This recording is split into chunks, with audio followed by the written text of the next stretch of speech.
How's it going, fellow ASLers? Welcome to another Tactical Tuesday. I am going to do something a little bit different this time. You'll see probably two videos up on the site, both relatively short for Tactical Tuesday videos. The first part's pretty much just Q&A. When the participants have a lot of questions they go into, sometimes we take a long time to answer these questions out. We give lots of examples. Other people chime in with other questions. We pursue and essentially go down the rabbit hole in search of answers from those other questions. This is a great opportunity for you to participate if you should happen to jump into Tactical Tuesdays at 5:30 Pacific Standard Time to bring your questions or bring game situations. You could bring your log and, if something happened in your log, pop up your log so everyone can see it and say, hey, this happened, what's going on? And that's what we're here for. That's the purpose of Tactical Tuesday, is to figure out the little things in the SK system so we don't have to worry about them later on. The second portion, the second video, will be more on strategy and ASL philosophy in playing your games. So first one, Q&A, look for the second one, and that will be strategy. All right? Watch them both, double speed, and you'll be fine. All right, we'll catch you at the end. Oh, it's good to see Mark. Mark back. I heard the conversation you guys had earlier. Good to see you back in the mix, Mark. Been a long time. So that's good to see. Let's see. Not a lot of ladder games over the holidays, it seems. So hopefully that will pick up again. And a lot of games are coming to like maybe one or two replays. And so essentially pretty soon, probably by another 3 or 4 months, I've got a couple of them that I could set up for. I like to have at least 3 replays. So look forward to, as you guys are playing more ladder games, those essentially folders will be filling up with a whole bunch of games we can go over. And but if you guys want to have a game that you want to go over before you guys play it, we could do that. I mean, there's no reason why we have to wait until after the fact. That way if you have no clue, if you're not used to fighting in the middle of a town, things that we could look at, stuff like that. But so we could also go that direction, which is kind of like what I'm going to be going over today. Hopefully what I'll be going over today, if you guys don't have any other questions. Hopefully your SK games, and I noticed that a lot of you guys have been playing around with some ASL, which is great, and you guys seem to be doing really well with that. I've been watching a lot of you guys playing, and your play seems really solid. And you're just like normal ASL players, and every once in a while we just miss a little thing here and there, and that's not a big deal. But you guys know what your modifiers are, you know what your capabilities are, it seems like, for the most part. And it looks really good as a solid gameplay. The gameplay doesn't seem very sloppy. The dice eventually get in the way sometimes, but even with that, I think you guys are playing pretty hard and trying to win and making solid games of it. That's just what my experience is when I'm chiming in on you guys every once in a while. So, but does anyone have any things they want to bring up or comments they want to oppose or things like that?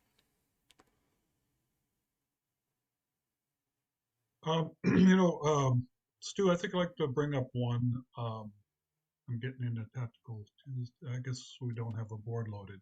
There was a question that was posted I saw before that I thought it'd be worth people seeing, Okay. because I see the question or various versions of the question asked many times. Right. Let's Yeah, that's common. uh, let's open up a board here of Okay. some sort. I've Let me got see if I one can loaded find now, something. Stanford, New Zealand. If you just use any board, that's fine. Oh, sure, yeah, yeah, yeah. So go ahead and So sync just with sync with me you. if you guys are in the room. I just loaded up Stanford, New Zealand, so that might be I don't think they're in counters. Yeah, there's some counters in the bottom there, so you can use those. Let me swap that over. Interesting. I'm not getting anything. Let me. Oh my God! Yeah, this is the version mismatch bullshit where the maps won't show up because I've been Which version are you running? 3636631, and you probably Yeah, get I'm half on a board. You six six probably three see the one as counters, but well. not the boards, right? No, I don't see anything. Hmm. What Does you other anybody guys? else get the board? Mark, John? Yeah, I Yeah, see a board. I'm running 3626331. All right, let me quit and enter back. All right, sorry about that. I've been running into. I don't know where it came from, but for this last week or two, after I loaded 363, or 362 as the case may have been, um, if I load the other games, if I go into 358 and load my 663, 662 like I was been doing normally, all my counters get ghosted when I pick them up, and it's really irritating. And you know, I know I think a couple. I think Mike had an issue last week. A gentleman I know, about boards not even showing up. Essentially, it didn't download the boards automatically for him. He had to run it as admin, and so that was really odd. And I hadn't experienced that before. And so it's, yeah, the board thing was kind of weird. Are we good, So I've Craig? You got got it? this working now. Sweet. Okay, cool. Yep. So let me put in what an example of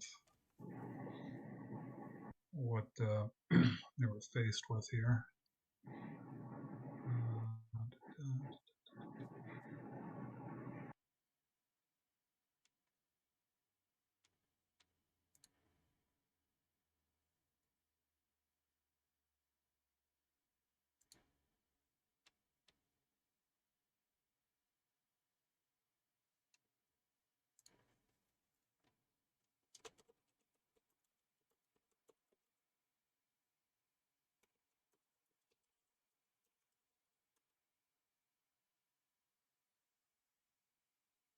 So this was something like what was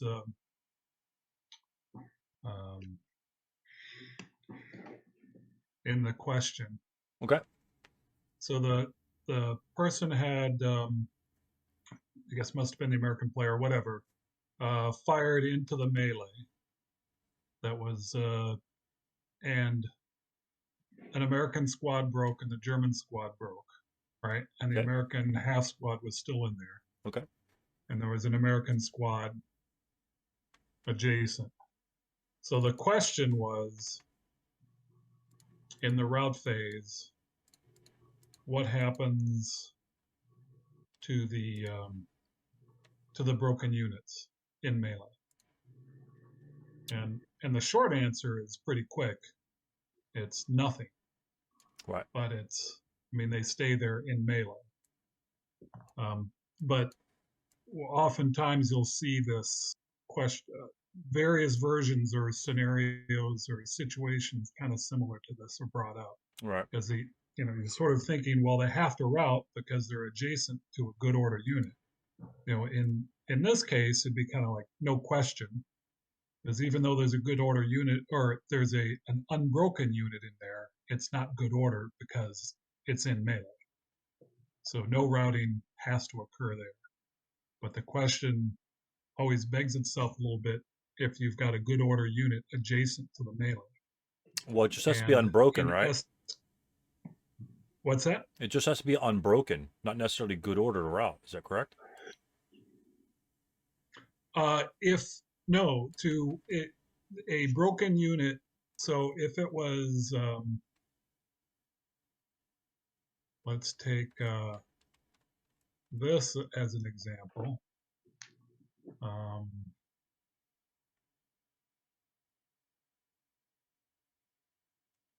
let's say it was like this.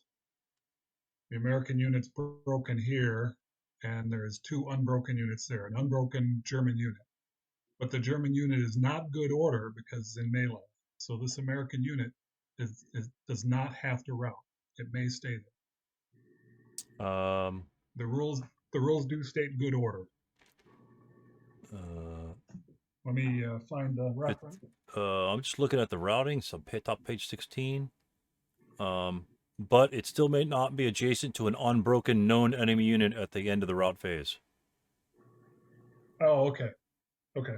It has to be known. Sorry, there It was has to be something. known. But for SK, most of the time they're always known. Yeah, that's one of Okay. those little tricky things. So Yeah, I was convoluting something there. no, But at any but rate, that's the difficulty of the question that you're posing here, and so a lot of those things have to be. So yeah, so just I think go ahead, Craig. I'm sorry to interrupt your train of thought. no, yeah, yeah. So, so in SK, the the routing unit, it says a broken unit not in melee may route. In this case, the broken unit is in melee, so it cannot route, and it can't do anything, right? Right. So, so one of the questions that kind of comes up is then is it eliminated for failure to route? And I don't. And in SK, I think the answer is no. In ASL, the broken unit would have to withdraw and follow those mechanics. Right. And there's other restrictions. There's other weird things that happens with close combat and or melee and broken units as well. There's a couple of exceptions, a couple things like that. So in ASL, with some restrictions, mind you, um, in general, if you are broken and you remain in the melee, mind you, not in close combat, but in the melee, you will be eliminated for being in that melee. So essentially, you would have to withdraw from that melee. But you Right. could forego withdrawing, right? In the anticipation that your friends and allies will be able to eliminate the other units. So, I mean, you don't Yes. necessarily have to withdraw. I'm not sure if it says you must withdraw, but there's a potential of you surviving that. But if you don't, because that way you can avoid the penalties for withdrawing um, in that instance. But, if you have covering units, if you've got two other units in the location, withdrawing is not such a big deal. It's just normal. And if you have more than Well, potentially. I mean, the withdrawing though, there's a -2 for withdrawing, and then a -2 because you're broken. So right, it'd be a total of a -4 in the roll. right, but you're not going to avoid the -2, but you can avoid the -2 from withdrawing. Like if you had two half squads or two squads or a leader and a half Right. squad, those both add a +1, so therefore they offset the withdrawing penalty, and you're just a -2. I mean, it's the -2 Right. is still pretty Yes. good, but it's Yeah. fairly easy to um, deal with that. Now, if you're just broken and alone, like if the 2-3, if the seven that's the German unit were there by himself, and he'd have to withdraw an ASL, he's pretty much looking at a -4 shot regardless, because no one's going to be covering for him, and Right. that's the issue there. But yeah, you're right. And that's the difference between melee and ASL and SK. If you go into close combat and if you break in close combat, you're going to be there for a while until everybody's dead. There's some tricks that people like to pull at ASL where they may enter a hot spot, and it's like if it's difficult to get around or something like that, the terrain prevents you from getting around. There might be a river on one side and a cliff on the other side or something like that, and you can enter close combat, hopefully go into melee, and then during your next close combat, try to withdraw from melee, leaving some guys behind. Essentially, you would walk through the hex, or sometimes if you have an ambush opportunity, you can immediately withdraw as well, and you can withdraw to the hex that you could just pass through. So you could literally, in the advanced phase, advance like the 666. Let's say it wasn't a melee. So let's say he goes into a melee here. I'm just going to clone this unit here. He doesn't go into melee. Yeah, actually, he could. To be honest with you, this is what you can have. And again, this is a little bit more sophisticated. Let's say this unit's in melee with. Oh god, dang it. Okay, put this unit, and I'm just going to clone the melee as well. Let's say you have this situation here. All right, you've got two American unit. Well, two units in melee. This unit can advance into this location in the advanced phase, in his advanced phase, and then in the close combat phase, because he's directly into a melee, either one of those units may withdraw. So he may attempt to withdraw to a hex. And if he's successful, he just leaves the hex. So it's all, for all intents and purposes, he can advance into the melee, withdraw, taking the penalty. He's only got one guy covering him. And then he could just walk out of the hex over here and literally go 2 hexes from the advanced phase. That's kind of tricky. You could do that. Most of the time, you're going to be, if you're in a situation like this, you might be in open ground. But let's say you needed to cover something over here. You could advance into here and then withdraw from close combat in ASL, and you could literally get into a better position. You know, something like this or something like this in case you need to cover for something. Will that put you in the best position? I don't know. That's up to you. That's up to your plan. But that is an option. Whereas SK, you're looking at this situation, and essentially, it's just going to go until that unit gets killed, because the German has no attack in SK. Yeah, and the point that I definitely wanted to bring up, though, was the broken German unit is not eliminated for failure to route in this situation. Right. Because the rules specifically say a broken unit not in melee may Right. not end adjacent. Exactly. That's the key phrase, Right. not So in since he's melee. not required to route, he can't fail to route. Right. Correct. Right. Right. Yeah, exactly. Yeah. You don't have the opportunity to route, so you can't. Yeah. And it says not in melee, and that's. And if you are melee, then you just essentially put a big X on the rest of that paragraph. And and you just kind of go with it. And yeah, the ASL one has a couple other exceptions, but yeah, it kind of stinks. I would have loved to have seen broken units have to run away and subject to an extra -2. That would have been great. You know, because if they just routed out a hex, I don't think it. I'm not sure why they didn't do it, but it's just, I guess it makes the close combat more simpler. I think it really highlights the danger of close combat. That if you should happen to take this, the American takes that advantage, because the American has 2 units in there, the German has 1. You know, if he breaks the German unit, you know, that's almost a guaranteed success in close combat. And we all know close combat can be very dangerous, and it almost guarantees the American a success in that hex. The only way the German's going to survive here if he throws more units in there. That's the only way. That's the only way. No, I think, and I think somebody asked a question. What if that American half squad was also broken? Are Yeah, they still stuck in melee? In SK, we're talking SK. Right. I think that came up a couple weeks ago. Yeah. You're in melee. Yep. You just sit there. You're on the opposite sides of the table, just glowering at each other. I think that came up a couple weeks, and like you said, Craig, this question's been popping up. I thought that you were in melee. I'm sure Mark and I discussed this many moons ago. But there might be some verbiage that it says if no good order units remain. It might be, I'm sure it's the last sentence on one of these damn paragraphs. Then there's the melee continues if no good order, well, not good order, but unbroken units. So look for an unbroken. Actually, he's right. Yeah, actually, he's right. Remove the melee counter as soon as no unbroken unit remains. Right. Yeah. So you're stuck if There there's you a go. good order. Right. If he's good orders, Right. So if everybody breaks, you take the melee counter off. Yeah. And then you would not be in melee, and then you would have to route later on. And you have to route. Yep. Yeah. And this would be the situation where, like, if you had another American unit over here, then he'd be a goner. Oh, I didn't even see that before. Then he'd be a goner, right? Because he couldn't route at this point.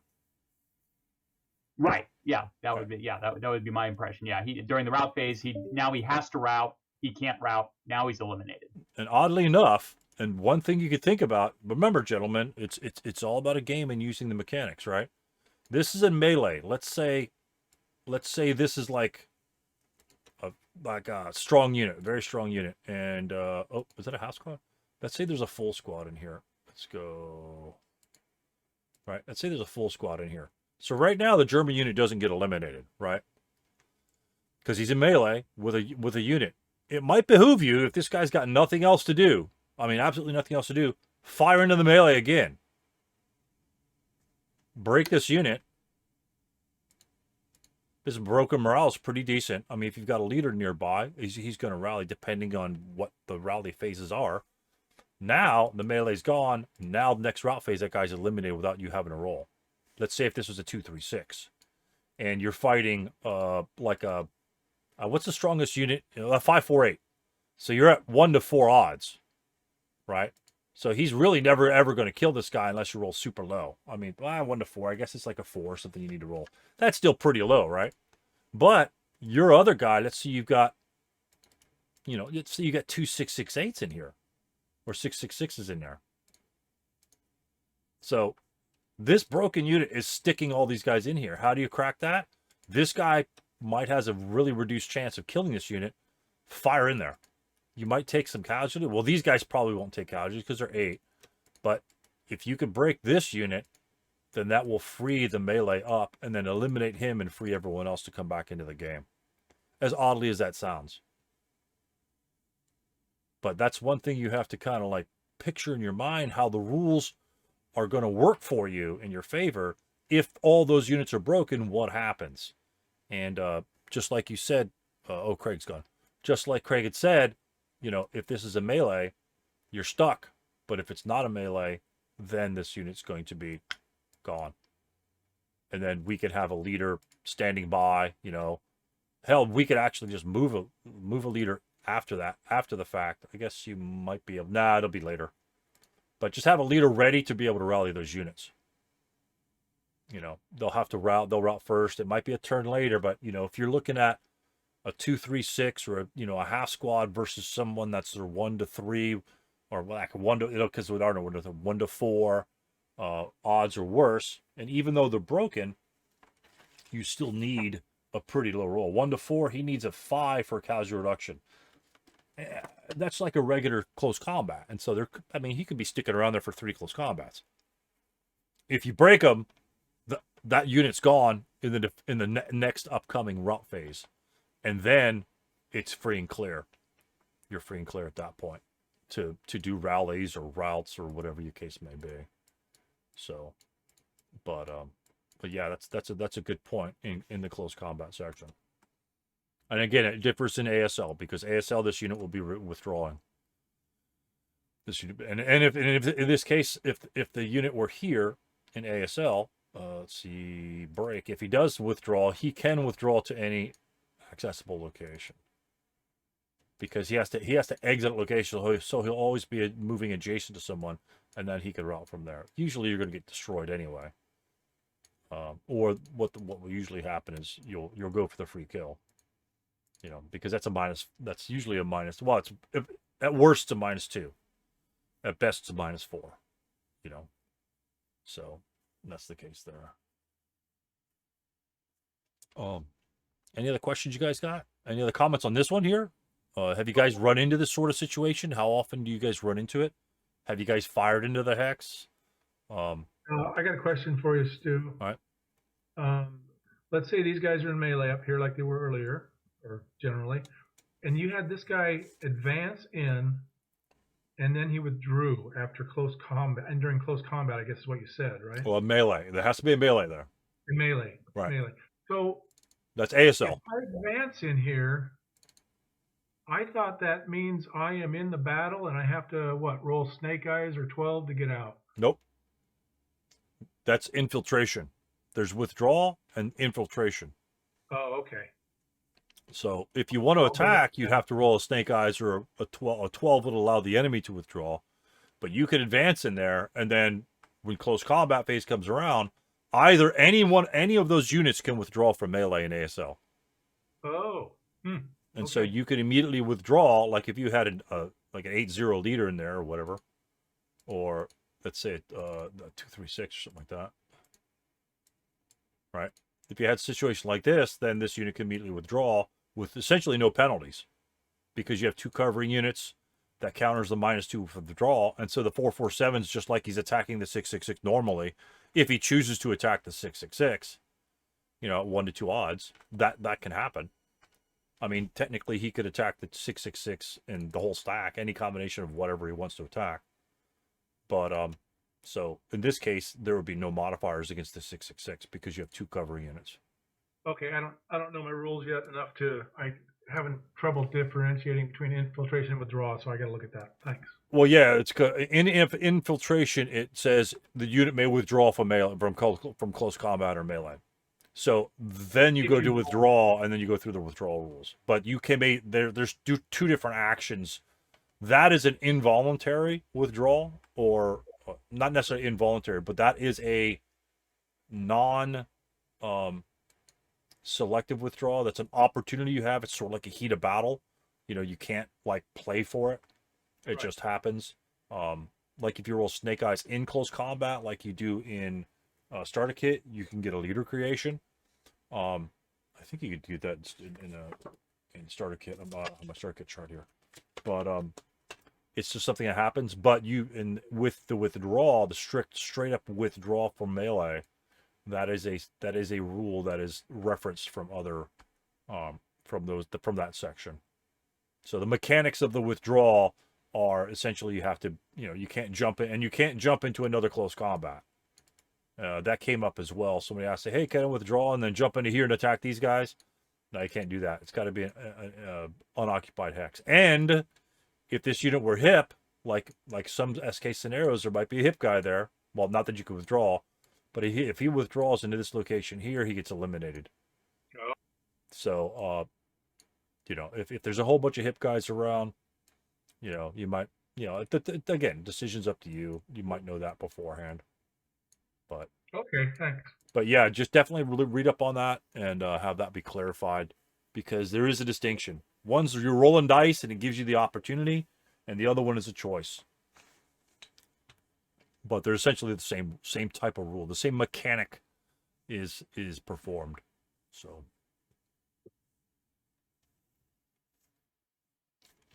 Any other questions? Yeah, I got a weird one. Is there anywhere in any of the rules that say the size of an anti-aircraft machine gun? Does anyone know? Does it matter? What do you mean? In reference to Well- what? Well, there's something about if you have a gun between, I can't remember, 50 caliber and 30 millimeter or something, and you can get, if you roll doubles low enough, you get double shots. No, multiple hits? Yeah, but it has to be a certain caliber, and I can't figure out what an AA machine gun is. Is it a 50 caliber? A machine gun. I mean, your anti-aircraft gun. Yeah, I mean, whose arsenal are you talking about? Oh, I don't know. I was just any Okay, tank I looked at. Yeah, I mean, I don't know whether it might be something that is in the Chapter H section. Okay. I mean, maybe. As I Right. said, you have to kind of know what nationality you're dealing with and what arsenal you're dealing with.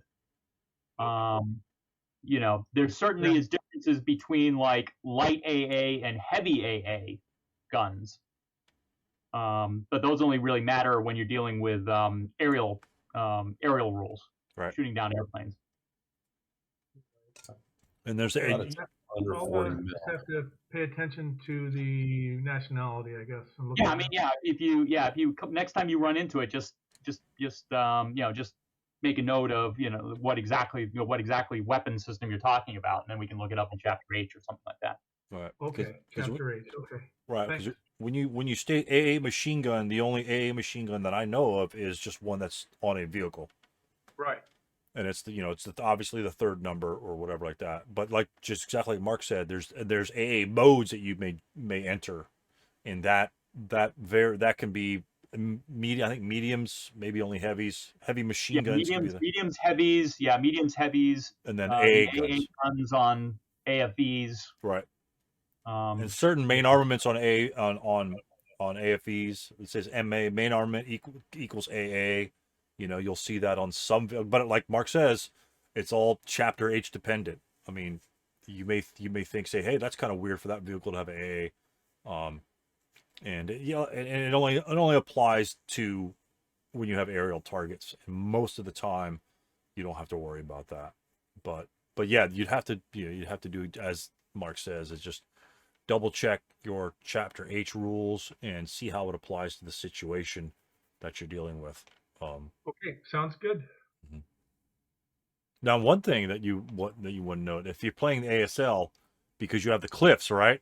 AA machine guns, if you're adjacent to a cliff, AA machine guns are the only machine guns on a vehicle that that are not main armament, of course, Chapter H, that can fire up at the units above it. The coaxial and the bow can't fire up 2 levels above it in 1 hex away. Oh, huh. So unless it says AA capable, CMG AA capable or whatever like that. But the AA machine gun, I mean, that's what it's designed for, right? It's designed to shoot straight up in the air. And he's got a Piat trying to shoot back at me from the hill, so he's in trouble. Make sure if he's got a Piat, he's not pointing it down 2 levels because he can't fire it. Right. Yeah, and now again, that's another another little silly rule that we have to worry It about. fell out before I pulled the trigger. Yeah, it's got to land somewhere. It's got to blow up on somebody. So, but yeah. So, any other questions? Any comments? These are great questions and comments because they're intuitive. They're getting into the nitty gritty of the games and instead of just the overall generalizations of things. So. Yeah, I got one, Stu. So it was just asked earlier today, but can we just review crew inherent firepower and when they can use it when they fired their ordnance? Right. I was reading the I was looking at that question just before we came on because I saw it pop right up, and there is a distinction essentially in general, the crew when using its if we want to pop a crew counter out here, that stupid gun.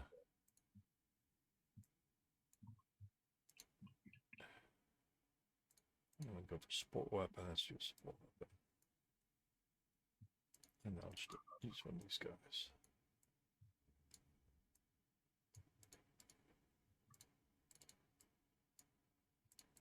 So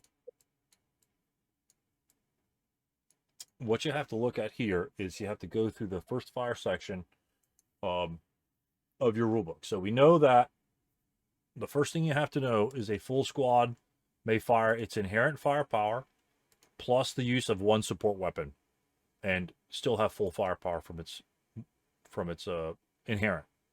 So these 2 units can combine, fire 8 firepower out to whatever he wants to fire at, to his heart's content, or fire them independently. One guy fires right, one guy fires left. Or the full squad, may fire any 2 support weapons and forfeit its inherent firepower. Excuse me. So in this case, it may fire 2 support weapons. Not sure why it would in this case, but it chooses to because it's happy. In ASL, you might want to do this over certain situations, but then he would not have his first fire capabilities after he fires these weapons. Okay, so at this point, let's say he fires both of those weapons. Okay, so essentially what you're going to do is you're going to have to mark this unit with a first fire as well. So they're all marked first fire because he gives up his first fire capabilities. His inherent fire in the second shot. Let's say he subsequent first fires. Now he could forego the machine guns and subsequent first fire himself. Because that's the rule. It says you either have to fire all your machine guns or forfeit their use for the remainder of the turn. In this case, he wants to forfeit their use for the remainder of the turn and fire this for some reason. Or he could do his inherent in one of the machine guns and forfeit this use for the remainder of the turn. And then they'd be final fire, and then penalties will apply, and so on and so forth. So squads essentially can use two weapons, and you have to understand the forfeiture rule. So essentially, he's going to forfeit his first fire capability if he fires both of these. If he doesn't fire both and only fires one, he gets to keep his inherent. Half squads, however, if firing a support weapon, have no choice. They automatically forfeit their inherent firepower and first fire opportunities. Okay? Usually, for the most part, and I think I read this about 2 weeks ago when I was reading the section, this is kind of synonymous, where these guys, if this guy has a support weapon and he fires, these guys will forfeit their first fire capabilities for that fire phase, right? And the defensive fire and fire. So, but they could subsequent first fire. Let's say they wanted to fire their inherent for whatever reason. Essentially, remember, these are all going to be marked first fire. You're not going to have a fancy dancy. I don't think I have a. You don't have this. Will never apply in this situation. The first fire support weapon doesn't apply at your half squad level. That's just simply a first fire. They're both first. They're both first fired. Where's it? Here. There you go. Okay. Now he may subsequent first fire at a different target. So if your machine gun fires one way and the squad for whatever reason wants to fire over here, or the half squad, mind you, the half squad wants to fire within 3 hex range, he may do so. Now the crew, and I was reading this literally like 10 minutes before. I didn't quite get through it, and I know there's the ASL. There's always types of exceptions. What I won't be able to answer for you right now is those specific exceptions, because it might be for armor only, or it might be inherent. So if you have a gun, because if you look in the subsequent first fire, it talks about IFE and MG. It doesn't talk about guns per se, and so, but it does talk about subsequent first fire. So if this crew had a like machine gun or something like that, or it had an infantry firepower equivalent, then it could essentially subsequent first fire. But I'm about 60-40 that if a crewed weapon, in this case the 81 millimeter mortar, if he wished to fire at another target, I think, and you guys correct me if I'm wrong, or if you've read this, or say, hey, I've got no idea where it is, but I've been reading the Bounding Fire gun. It's a 20-page thing on guns, which I'm going to get out. I think, because I had to do a double check on it, that the crew has to fire the weapon in intensive fire mode. That may or may not be overrun or something like that, but I remember reading something about where the crew, because I thought the crew could fire, oh, I'm going to fire my gun, gun's first fired, or everybody's first fired, because it lost rate of fire, and I get to fire my inherent somewhere else. You know, that way you don't have to turn the gun, things like that. Well, you won't be able to turn the gun with your first fire. But I remember reading somewhere in there where there's a restriction where if this were the case, then the crew could not fire its inherent and it has to fire its ordnance weapon instead. So that may or may not answer absolutely anything. I'd have to dig through the article, and because I was going to look that up, because it's a really important question, because a lot of times in a lot of your SK scenarios, you know, this guy will be manning a 57 millimeter gun, you know, a lot of the times, you know, you'll see, I mean, this is like in every other American SK scenario, this guy's, you know, armed with a 57, you know, it's AP only, so he might as well try to fire adjacent later on, you know, in that case. Or maybe there's a guy moving over here. Does he have to fire his gun intensive fire, or can he fire his inherent? In SK, it might just be generalized that he could fire his inherent. In ASL, I know there might be some exceptions that he has to fire the gun instead of his inherent. He like loses his inherent the entire time, but I'd have to double check that on you for you. If someone has that precise answer, definitely offer it up. But I know there's some sort of weird wonky thing like that, sort of like the melee thing over here. There's like a one-liner in there that I remember reading, but its application I don't know, because I haven't kind of played through that.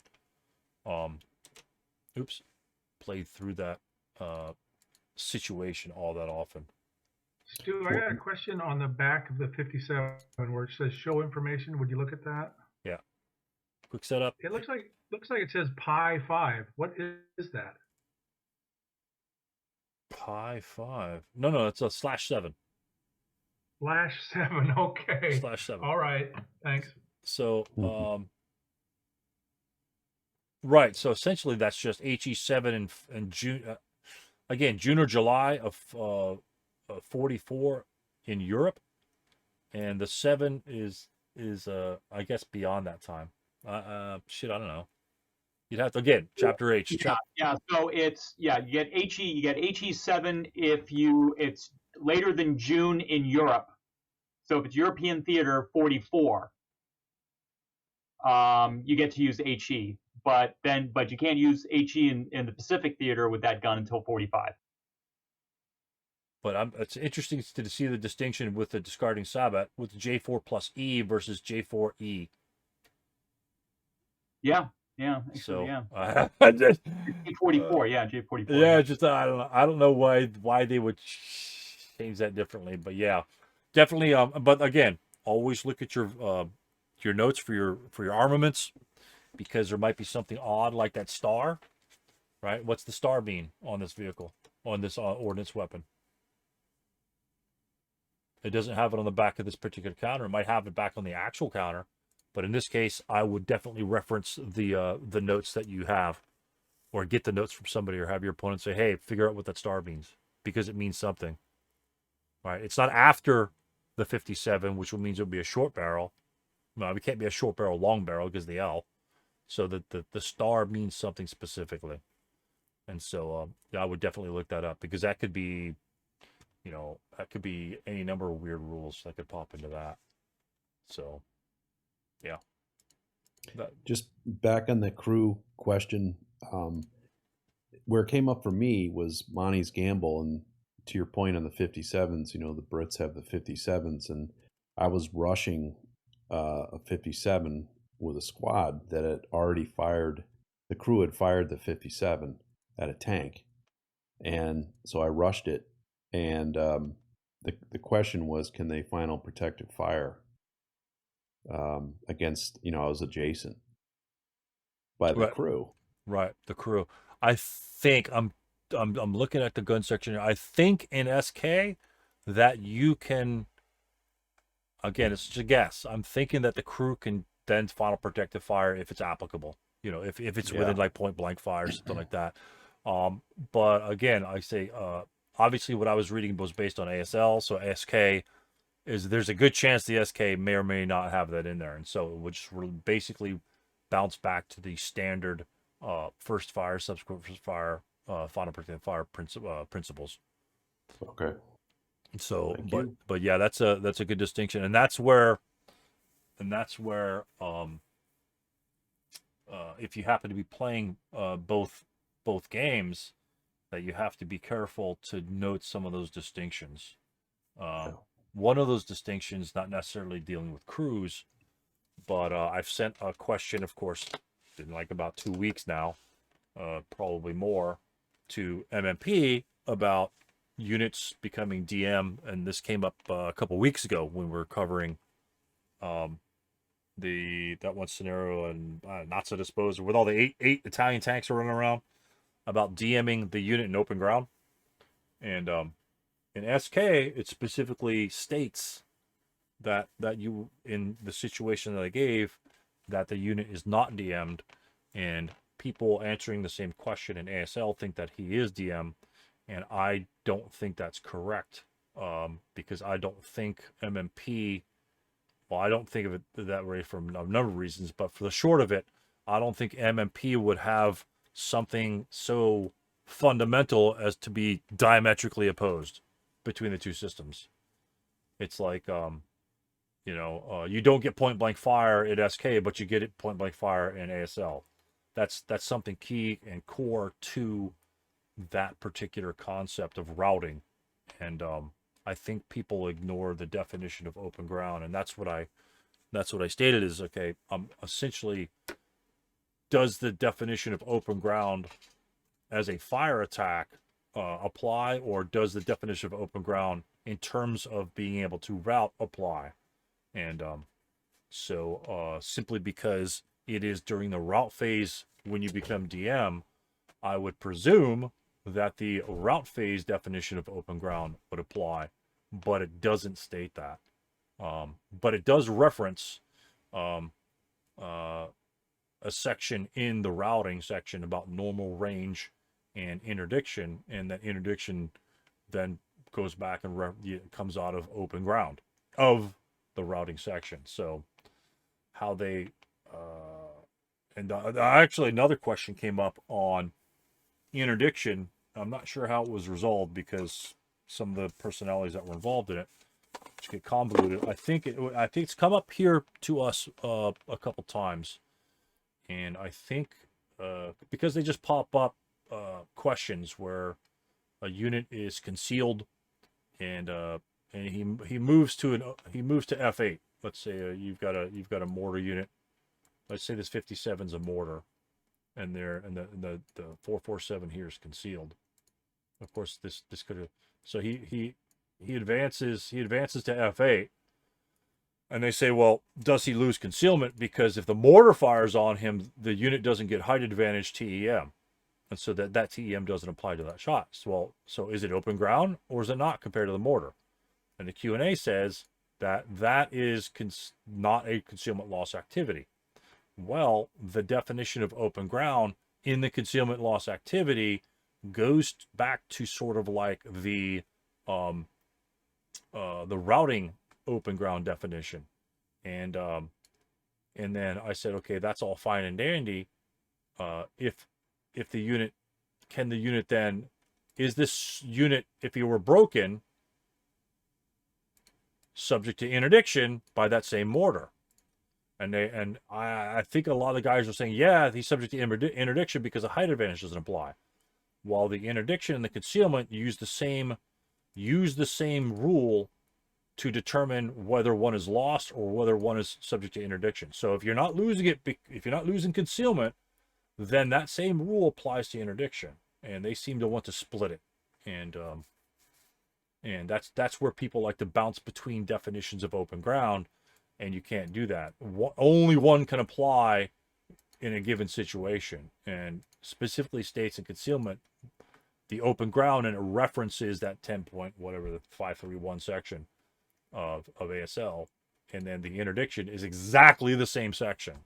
So if you don't lose concealment from that section, then you don't get interdicted by the same rule. And that's the sort of discussions they have a tendency to have there. And sometimes they, as well as I do, sometimes people get pig-headed. But you know, they're interesting to look at, to see how they try to arrive at their conclusions, and it's a good learning experience in order to try to break things down. And you do learn things from one time or another, but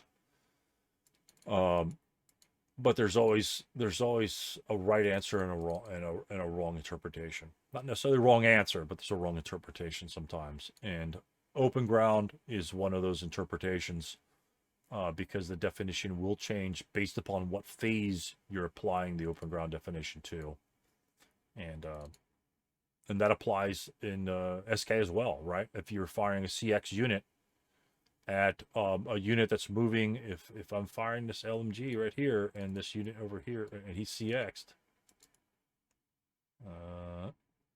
right, and my German unit's running in the open, seal. If he's running here, he's going to get the move in the open modifiers because the CX doesn't cancel it, right? So it's going to be whatever his firepower is, -2 for FF, NAM, and MO, and then +1 for CX. It's a net -1 shot. But if he were routing in that location, he would not be interdicted, because the -1 FFMO would not apply, because he's CX, because it's in the routing phase now, and he can't interdict. At that point, the definition of interdiction will come into play, and he won't be able to apply the FFMO if he's interdicting in this state, or if he's pinned. Even if he's pinned, you know, this unit were pinned, exact same thing. He'd be firing in the open. That'd be a 1 -2 shot. Oh, Jesus, whatever that thing is. If he's firing here, that's a -2 shot. But if he's routing, there's no interdiction, even though it's the same open ground hex. So, distinction that some people that lose sight of, and it's, you know, it's easy to do. There's a lot of other things we got to worry about in this game. First firing is one of them. Like the crew question is definitely one of them, and that's a very important crew. And yeah, what I'll do is I'll look at that article. I've got the article on here somewhere because I was dissecting it for some material to make later on. It's like 20 pages, and it's a small section. I don't even know where it is in the section, but I'll find it for you guys. I'm thinking it might be overrun, that they have to fire the gun and they can't fire their inherent. Let's say if they were being overrun by, a half track or something like that, and they have exposed crew, I think they're mandated to fire their gun versus firing the infantry firepower as a, tripled and halved, that sort of thing. So, again, I think it's one of those situations there. But I think I found it actually in 4.0 in the SK? in the SK rules. sweet. Yeah. So it says a squad may fire any one weapon, and I think weapon is a broad term to cover both guns and SWs, at no cost to its own firepower. A squad may fire two weapons, and then this is in parentheses, and a half squad crew may fire one weapon, but forfeits its own firepower for the current and any remaining fire phases in that player turn. Parentheses, except for SFF, FPF, and final fire versus adjacent units. Right. So I think the crew, even though they fire a ordnance, Can still fire. can Yeah. SFF, FPF, and final fire. That's what I would anticipate SK to look at, and not really go into other distinctions, because there is no overrun in SK. And that's where I'm thinking that distinction where they can't fire their infantry firepower when they're being overrun, because it doesn't exist in SK. Yeah, I certainly know that is an example of that. That's right. During an overrun, yeah, you have to fire your gun instead of your infantry, or instead of your inherent firepower. But I don't know if there are any other exceptions in ASL off the top of my head. Right. Yeah. And so I'm sure, like, because SK, throwing in some sort of weird exception like that usually doesn't happen too often. Usually it's just black or white. There's not a lot of exceptions. I mean, I don't remember seeing any parentheses exceptions in most of the SK rulebook, whereas in ASL it's in every other paragraph. And so yeah, I would play it that way, but because unless you spot anything else in the rules that might say otherwise, then just play it. You could essentially, and I think what the confusing thing is, and I was confused about this forever. I mean, literally forever. When it says forfeit its inherent firepower for the rest of the turn, and then everyone stops, period, boom, done, right? Well, essentially what it should have said, in my opinion, is it forfeits its first fire capabilities, inherent firepower first fire capabilities for the rest of the turn, which means that you can subsequent first fire and final protective fire. It does say that later on, but you get into this, at least I got into the mindset of, oh, you forfeit your firepower. Forfeit means you don't no longer have. Well, it's just forfeiting your first fire opportunities because you're, firing that other weapon, that other gun, in that case, because you're half of a squad. And so, whereas a squad doesn't have that limitation, he could fire that other gun or the other support weapon, and then fire his inherent normally, unless he fires two, as you stated out. And then essentially he becomes, quote, the half squad in that case. But everything can subsequent versus fire after that, with penalties. Of course, half firepower and range, the whole 9 yards. So yeah, good look on that. I didn't know where it was specifically in the rules, so good deal. Anything else? Those are really solid questions on those. Very, very in-depth gameplay. You guys are thinking about doing other things with your units that normally wouldn't be perceived by some other players and things like that. Well, my gun's final fired. Can I do anything else? Well, yeah, fire your crew when the other guy runs next to you, especially if he's outside your covered arc, right? Then you essentially have to. That's your only recourse, is to just fire the crew. So. Well, thanks for joining us for another Tactical Tuesday. I hope you like this sort of session. It's just Q&As that we have. This is a standard, typical opening block that we have in Tactical Tuesdays. We field questions, and sometimes it takes the whole time. Sometimes it takes 2 hours. We go over various questions that people have. It brings up other things, and this is what you have to look forward to if you want to join us in Tactical Tuesdays. I am trying to create one for ASL. Trying to find the right type of players that would engage in this sort of thing. If you're interested, drop a note down below. Say, hey, I'm interested in doing some ASL on this one here. I am going to start it probably within the next month or two and just see what happens. And we'll see what type of excitement comes from that. Sort of like we did with Tactical Tuesday. Anyway, thanks for watching. And number 2 should be around here somewhere. Look for it. Link up here, or just look for it in the blurbs. All right? So that'll be Tactical Tuesdays, Tactics and Philosophy. All right? See ya. Thanks a lot.